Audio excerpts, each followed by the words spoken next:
Friday. Friday. Okay. On this, right?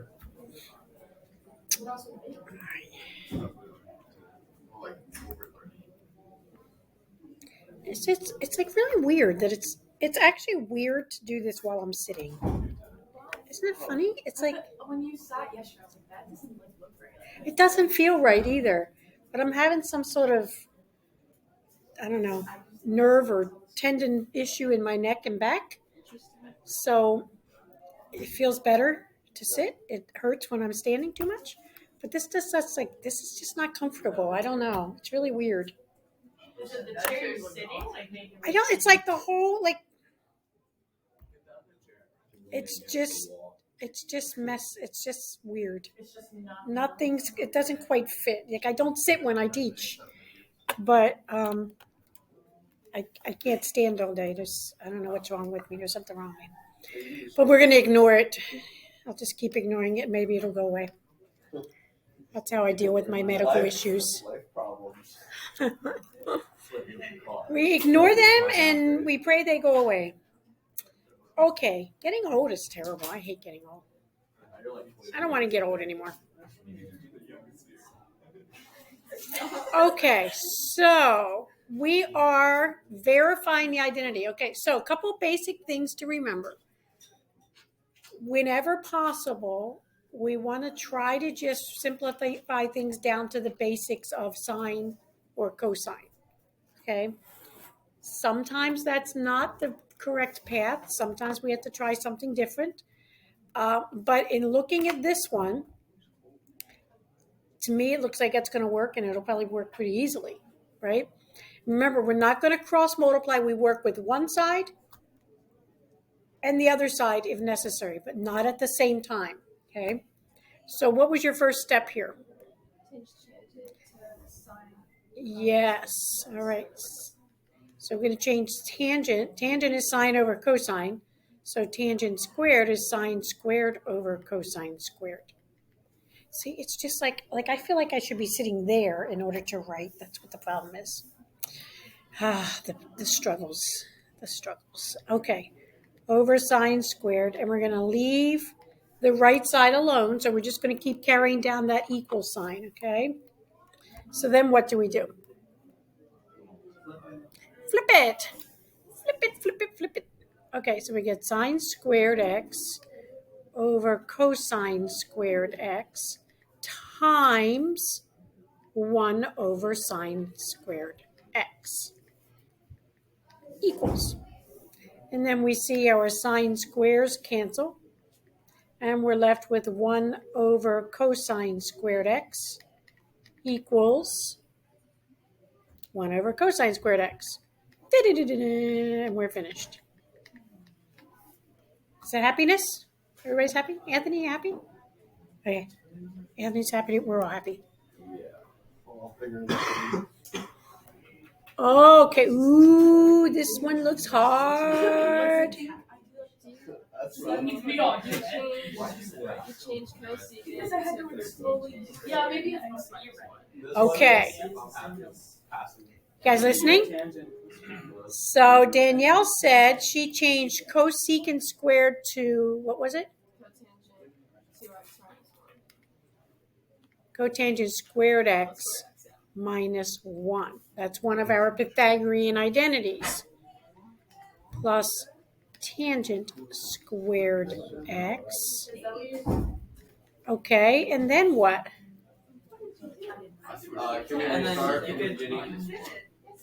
Okay, so you switched to tangent, but what else can I do?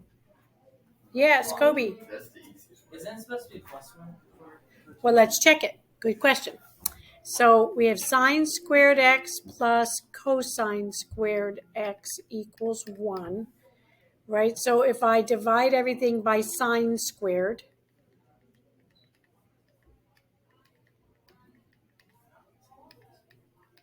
right, then we get 1 plus cotangent squared x equals cosecant squared x. So yes, this should be a plus. That's okay. All right. Okay, so then Then you can change the tangent. to secant. And then minus 1. Okay. So then, right, if we were to divide everything by cosine squared, we get tangent squared x plus 1 equals secant squared x. Is that true? Did I do that right? No, it's Yeah, it's minus 1. What is it? Yeah. Yeah, it's minus 1. Oh, not yet, not yet, not yet. Hold on. Okay. So here's the thing. I understand what you're doing. Let me just fix this. So I understand what you're doing. You all, everyone, all of you, you're looking at substituting the tangent squared plus 1. I mean, the tangent squared, right? Correct. And tangent squared is secant squared x minus 1, right? Yeah. But instead of substituting the tangent squared x, why don't we substitute tangent squared x plus 1? This is just way easier. Yeah, this is Because It's easier because you can just get rid of the ones. yeah, you can just cancel out the ones after. And then boom, you're done. Yeah, you won't have to cancel the one. so if I substitute the 1 plus tangent squared, right, that equals secant squared. Well, gee whiz, look at that. So we don't have to worry about canceling out any ones or anything. There it is. Bum, bum, bum. Or you could do the ones, and then that's okay also. And then why? Okay. Hey, I'm really glad you said that. You can't do that. So here, no, I'm glad you said that, Emily, because I forgot to address that issue. Our tendency, because this is what we've been doing all along in math, is to solve the equation, right? So a lot of us, our mindset is get it all over to one side so I can solve it, right? But we're not solving. So just like, just like here, I said, oh, don't multiply both sides by secant. And I said, don't cross multiply, right? We have to work with each side separately. So we don't want to move everything over. I'm not sure if that's what you were saying you did, Emily, but you made me think of it when I overheard you. You do not want to move everything over because we're not solving it. We're working with each side separately and showing that they're equivalent. Okay? Everybody understand the difference? Okay. Yes, Zach. Why wouldn't you be able to do that? Because I got 1 minus 1 Shouldn't and I got so- 0. If you set it equal to 0, shouldn't you still have to have it? It's not that it's wrong. It's just that It takes longer. we're not actually doing what we're asked to do. Yeah, because the only thing is like it's true. Right. That's it. And you don't Yeah, get- but that proves that it's true. Yeah, but we don't get. I got just true. 'Cause I got 0. Yeah. Just Yeah. So I'm trying to think of an example that I can give you.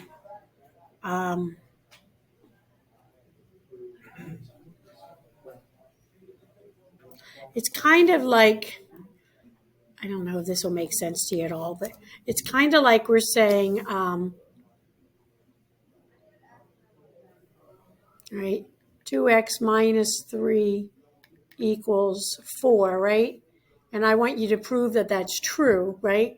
So what you're doing is you're saying, oh, well, if you want to prove that this is true, you should be simplifying this side so that you end up with 4 equals 4, because there's no question that that's true. yeah. Proving that this is true would be dependent upon x. Yeah. Right? So it's the same thing down here, proving that this is true. You've got to get it so that there's absolutely no question, so that we're actually looking at the exact same thing on the left and the right, so that we are not dependent on the value of x. Does that make sense? A little bit, but like for the problem before, the example you just showed, you could still move it over and get it to 0. So I guess think of it this way. There are some times when sine x is equal to cosine x. right? At 45 degrees, sine x is equal to cosine x. Yeah. But is sine x always equal to cosine x? No. No. So we could show that in some cases we could get sine x equal to cosine x. But in order to show that it's always that way, we have to have the exact same thing on the left side of the equation that we do on the right side of the equation. Right? So although I might be able to, depending on the value of x, I might be able to show that that's true, but not every single time. Right? So it's the same thing here. The only way to show that this is true every single time is to get the exact same thing on the right and the left. All right. So we want to work with them separately. Yes. Is that the only answer you can have for number 4? Or can you have it? You could have it different if you worked it with sines and cosines, yes. Okay. Back to question? No, mine. Use the same thing? Okay. All right, number 5. Like on the quiz, if we have a different answer, some of these will Yes, that'd be okay. the last answer is ours. Okay, so number 5. Which side did you work with, the left or the right? Yeah, I worked with the right. On number 5, I worked with the right.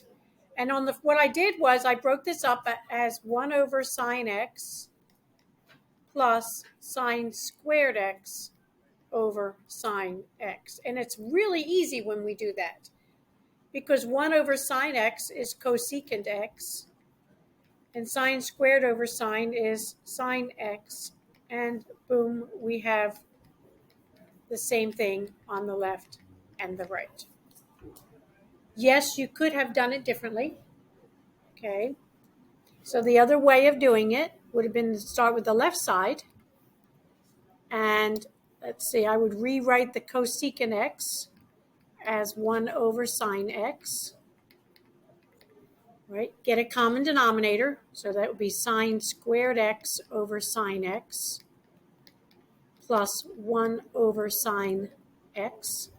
So that's going to be sine squared x plus 1 over sine x, which equals 1 plus sine squared x over sine x. Okay, so we could have done it that way also. Okay. How you feeling? Ready for a quiz on Friday? More practice. You want more practice? Okay. Yeah. Yeah, I think you look at my notes.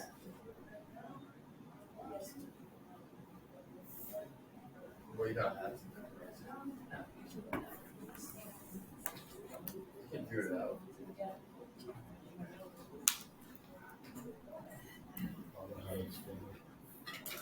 Yeah, a little bit with some.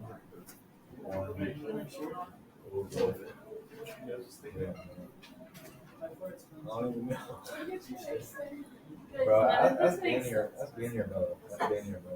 I'm not that person. I told you to do that. I'm gonna cry. Wait, get in. You said I wouldn't. I'm going to.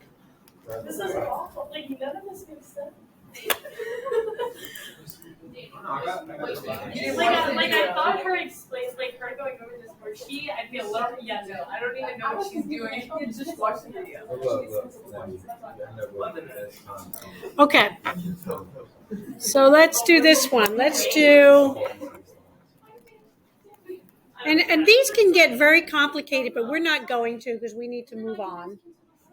Let's do cotangent x times secant x times cosecant squared x equals 1 over sine to the third x. Try that one.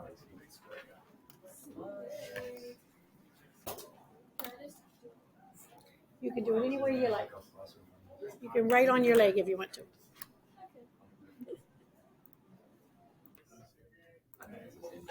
Okay, so what should we do? So change cotangent to cosine x over secant. Good. Sine, not secant. Cosine. Sorry. Cosine x over sine x. Okay. And then we'll change the secant to 1 over Oh. 1 over cosine. Okay, so we'll change the secant to 1 over cosine. And we'll change the cosecant squared to 1 over sine squared. Okay, we're leaving the right alone. So then we see that the cosines cancel. And we're left with 1 over sine times sine squared, so that's sine cubed. And that equals 1 over sine cubed. And we're done. Sweet. That's a I little just right? didn't know what to do with the cosines. Okay, one more. Yeah. One more. Hmm. I did not get that the first part, and I don't know why. Okay. How about this one? 1 over cosine squared x equals tangent squared x plus 1.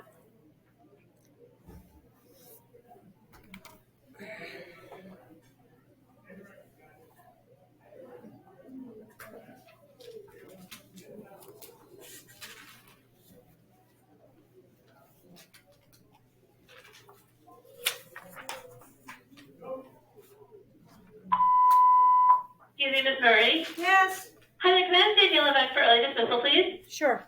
Thank you. Man, she's my ace here. We're losing our ace. Emily's got it. She's going to pick it up. What? We're going to lateral back to Emily. No, I Oh, it's a basketball. I don't know. It's a football term. Lateral. Good. Yes. Oh, yeah. Same difference. What's the What? You changed the kid to sine. What? Oh. You mean secant? SCC? All right. Which side are we working with? We could do both, but you could do one also. Oh. I did the right side. The right side? What did you do? I changed it to secant. Yes. Tangent squared x plus 1 is secant squared x. It's the same. And then secant squared is 1 over cosine squared. Boom, we're done. I did the same thing. That's one of our Pythagorean identities. Have a good day. Which one? The one, thank you, bye-bye. The one that says tangent squared x plus 1 equals secant squared, that one. Pythagorean identities. Should be right there on your list. 1 plus tangent squared equals secant squared. You see it? Yeah, you have to know your identities. For your quiz, you're not going to have your notes to refer to. You have to know your identities. That's the hardest part, recognizing them. Okay? Yes.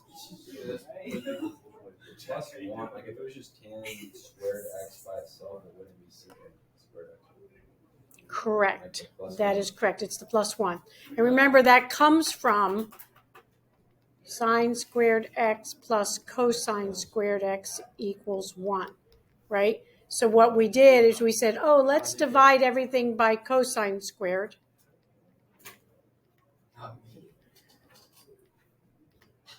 So it all comes from that basic one. So this is going to be tangent. And then we have plus 1 equals secant squared. That's where it comes from. Okay. Okay. So your quiz Friday will be on this. There'll only be like 3 of them. One more. Come on, guys. We got things to do. Come on. We are doing. No, we got more to do. I don't think we need more. Wait, It's on my brain adding on to process this? right now. We got to solve equations. That's what we're here at school for. We're not here just to sit on our little bottoms and say, oh, I'm not happy. We're here to learn. Got things to do. You learned this yesterday. All right, one more and that's it. Try it.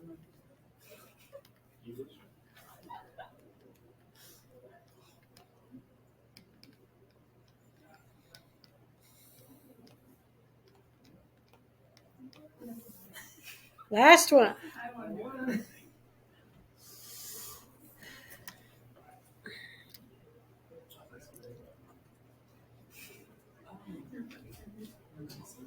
This is so easy, isn't it? It's like one line. All right, maybe 2 lines.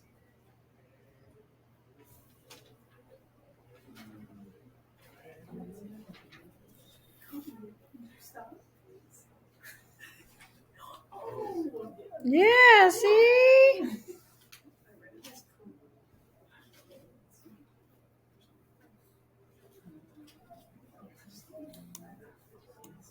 Okay, which side do we start with? The left. How many started with the left? How many started with the right? Yeah, I started with the right. You could do the left, but I think it's easier doing the right. Okay, what's cotangent? 1 over tangent squared. Now, there are several ways we could do it. We could change everything to sine and cosines, but in this case, you can kind of see it's a lot easier not to do that. What's cosine? 1 over secant.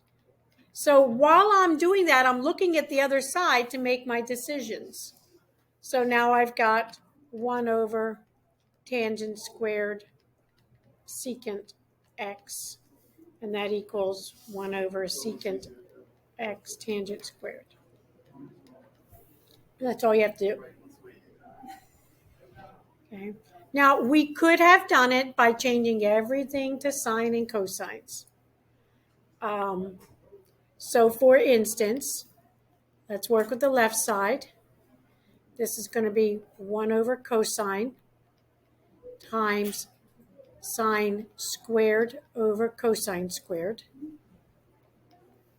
right? Which gives me 1 over sine squared over cosine cubed, which equals cosine cubed x over sine squared x. Right? So now I need to go work on the other side. It's so much harder, right? Working on the other side, cotangent squared, that's going to be cosine squared x over sine squared times cosine x, which equals cosine cubed x over sine squared x. So we could have done it that way also. Okay. But it was a whole lot easier. So when I was deciding where to start, I was kind of looking at this side as I was working this side. Because normally we wouldn't change the cosine, we'd leave that alone. But I recognized that cosine is 1 over secant. So because of that, I changed it. Okay. Okay, there will only be like 3 questions on your quiz, but we need to move on. Okay. The biggest challenge for you will be memorizing those identities. When you recognize the identities, it's actually pretty easy. Okay, so we're going to move on to solving trigonometric equations.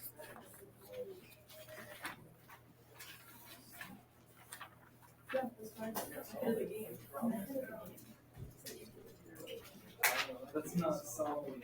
Yeah, it's You didn't say anything with 0 to something. And I did it. I'm 0. It took me an hour.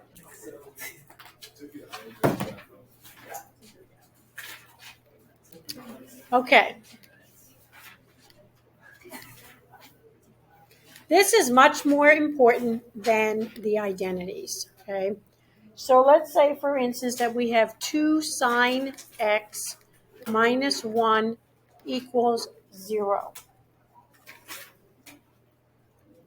I want you to solve for x within the domain of 0 to 2 pi. And the reason I'm specifying that is that, remember your unit circle, right? once we go all the way around once, right, I could keep going, but I'm not going to get any new answers, right? I could just keep going and keep going and keep going. So to start with, we're going to specifically tell you just to stay within 0 to 2 pi. Okay? Okay, so we're trying to solve for x. So what would you do first? Add 1, and then divide by 2. Okay. Now we want x by itself. So that means we're going to take the inverse sign. So x is equal to the inverse sign of 1/2. Remember, that is not 1 over sign. Okay, the inverse sign is not 1 over sign. So it's the inverse sign of 1/2. What that means is that I want to know which angle, right? X is referring to the angle. Which angle gives me a sine value of 1/2? So we have to know our unit circle. Which sine value gives me, which angle gives me a sine that's equal to 1/2? How about 30? 30. Okay, so x is equal to 30 degrees. What else? What about over here?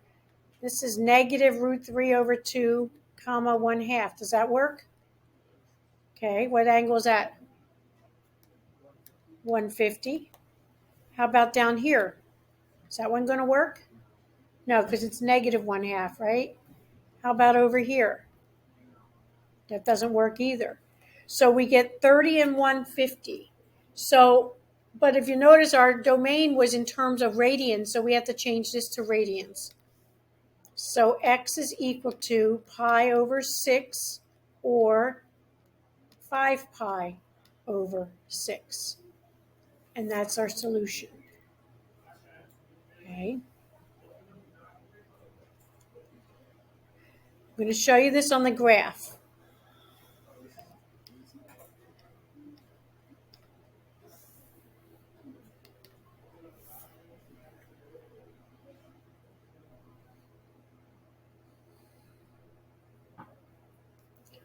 Okay.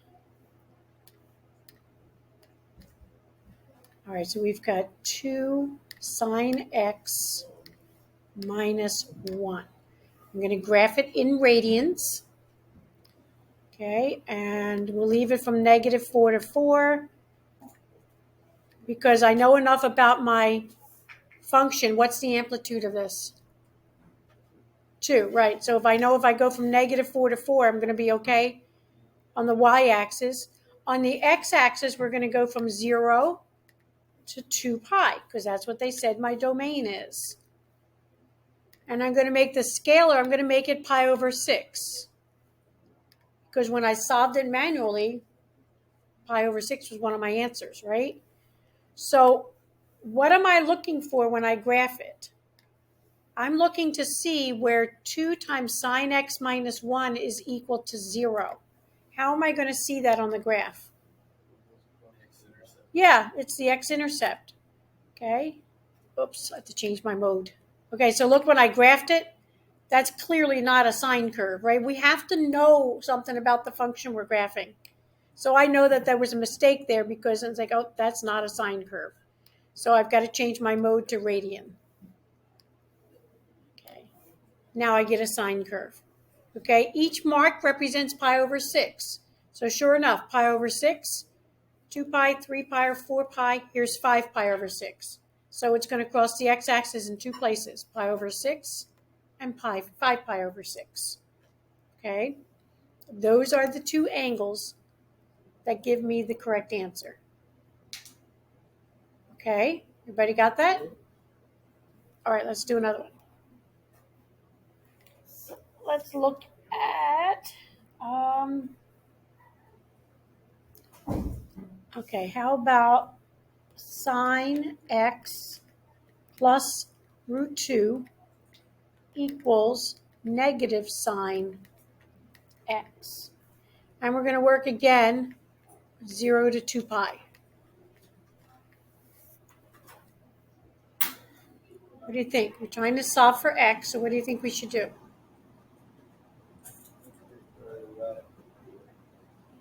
Not yet. If it was just x plus root 2 equals negative x, what would you do to solve for x?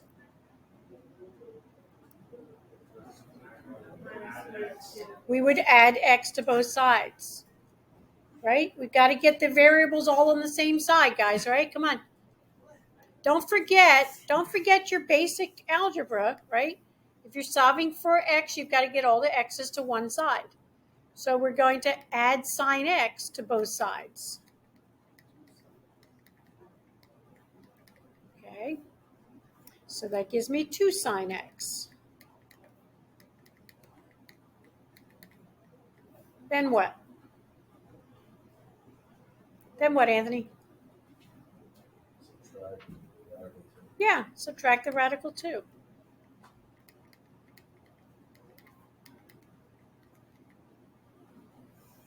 Kobe, what now?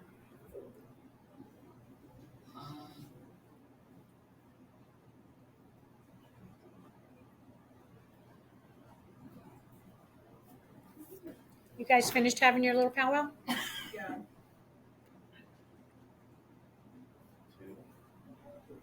Use your own brain. Guys, let him use his own brain. He can do that. That's nothing to struggle with. He can do that. I think it's the 5 minutes. Shut up, you're wrong.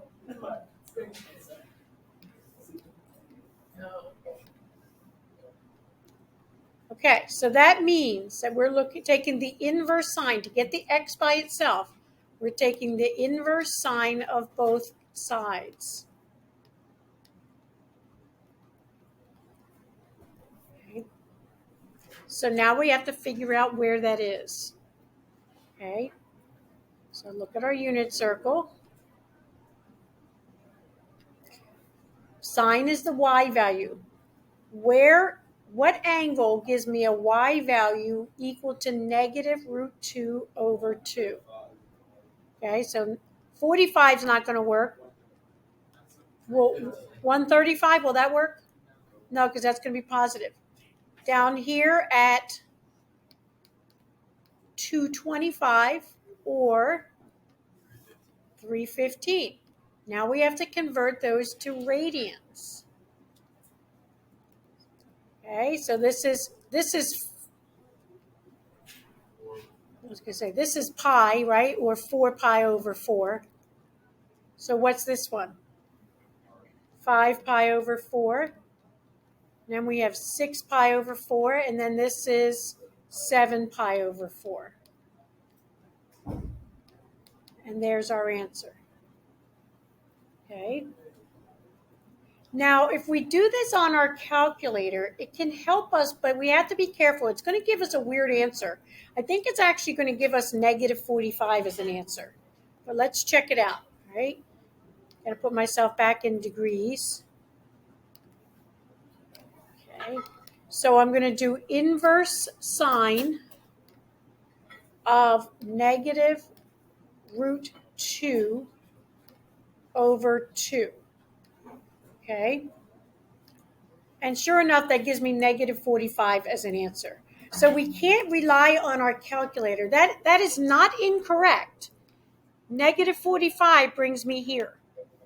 I have to learn to read the answer the calculator gives me and then interpret it. But it's only going to give you one of the answers. So the good thing is it gives you that reference angle of 45 degrees. But you have to figure out what the actual answer is from that. Okay. So looking at the other reference angles of 45 degrees, you have to figure out which one actually works. And it's these two. Okay. Not too bad, right? Okay. Let's just go back and look at this one. Okay. So I specifically asked you to solve it using a domain of 0 to 2 pi. Well, if I did not restrict the domain, right? If I didn't restrict the domain, me just get this out of my way here.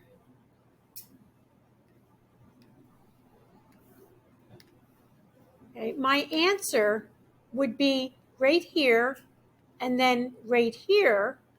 But if I go all the way around the circle, right, there's 2 pi. I could keep going. Again, let's do it in degrees because it'll make more sense. Instead of 30 degrees, I could say 390 degrees. 390 degrees is going to bring me to the same spot. Okay? Or I could say 750 degrees. It's going to bring me to the same spot. Okay? Okay? I could keep going. If I did another 360, that's going to be what? 360, 10, 11, 10. Right? I have infinitely many angles. So the way we represent that answer, if there is no domain restriction, every time we're adding another 360. So I'm just going to work in degrees first. So we would say 30 plus 360 K. K refers to how many times around I'm going. So if I don't go all the way around, K would be 0, so it would be 30 degrees. If I go around once, it would be 30 plus 360.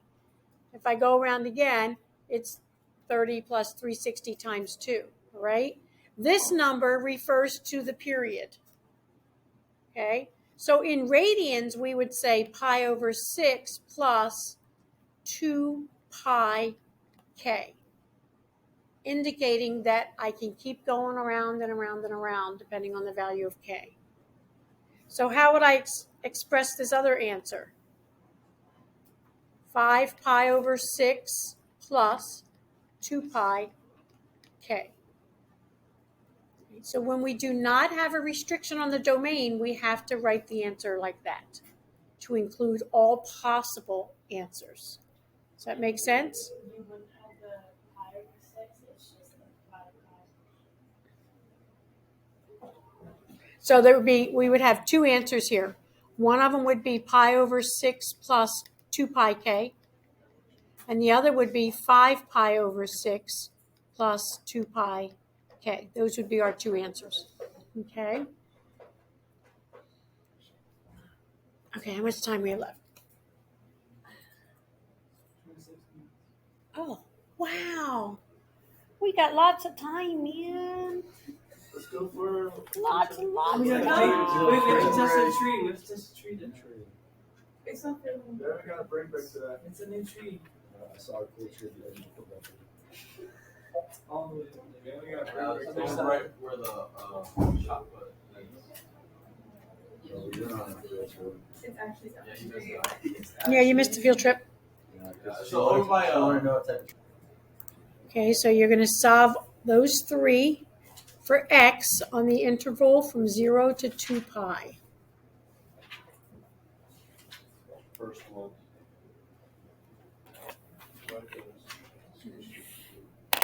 And then you can check it on your graphing calculator. Okay, so the first one is very similar to what we already did, right? So we're going to add 1, so we get 2 cosine x equals 1. So cosine x equals 1/2. So x equals the inverse cosine of 1/2. Excuse me. So, and we could even use our calculator to help us if we wanted to. Inverse cosine of 1/2. And it's going to give us 60 degrees. So that gives us our starting point. That gives us our reference angle. 60 degrees is one of the answers. So look at all the other 60-degree reference angles. Right here, here, and here. So 120, does that work? The x is going to be negative there, so 120 doesn't work. So we're looking at x equals 60 degrees. How about down here at 240? Does that work? No, because the x is negative. How about at 300? Does that work? Yes. Okay, so now we have to change them to radians. So this 60 degrees is pi over 3. And 300 degrees is, what is that, 5 pi over 3? You got me questioning myself. Let me double check. Let's see. Pi over 6, 2, 3 pi, 4 pi, 5 pi over 6, 6 pi, 7 pi, 8 pi, 9 pi over 6, 10 pi over 6, which is 5 pi over 3. All right, there's our answer. Okay? All right, next one. We got the square root of 3 times secant x. We're going to add 2 to both sides, so that equals 2. Dividing by root 3, we get 2 over root 3. Now, secant is a reciprocal of cosine, so I can write this as 1 over cosine x. So what can we do from there? Flip it. This means that cosine x is equal to root 3 over 2. We can just flip it. Okay, yeah. Now, could you leave it in the secant if you know that it's like cosine? How Yes. it's like the 2 over f, Yep. like you know it's flipped. Mm-hmm. Sure can. So I wouldn't have to write all of that out. No, you don't have to. If you know the secants. Okay. Okay, so we're looking on the unit circle. Where is the cosine equal to root 3 over 2? Right here at 30 degrees, or pi over 6. And then again over here at 330 degrees, which is 11 pi over 6. Okay. You have to know your unit circle. If you don't know your unit circle, this is difficult. I know you haven't heard me say that before. You have to know your unit circle. Okay, last one. Cotangent x equals negative 1. So x equals the inverse cotangent of negative 1. Right? So cotangent is x over y. Where is that equal to negative 1? Well, it's not going to be in quadrant 1 because they're both positive, so we'd get a positive. It's over here in quadrant 2. It's not going to be in quadrant 3 because in quadrant 3 they're both negative. So we're looking at 2 and 4. So where the x over y is negative 1. So this is going to be at 135 degrees, or 3 pi over 4. And at 315 degrees, or 7 pi over 4. And there we go. Da-da-da-da-da. Okay?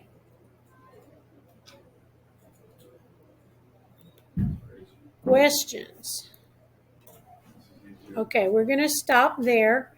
I will not be here tomorrow or Friday because of a conference. So you'll have your quiz, and then you'll have a worksheet to do on solving the trigonometric equations. Okay? All right.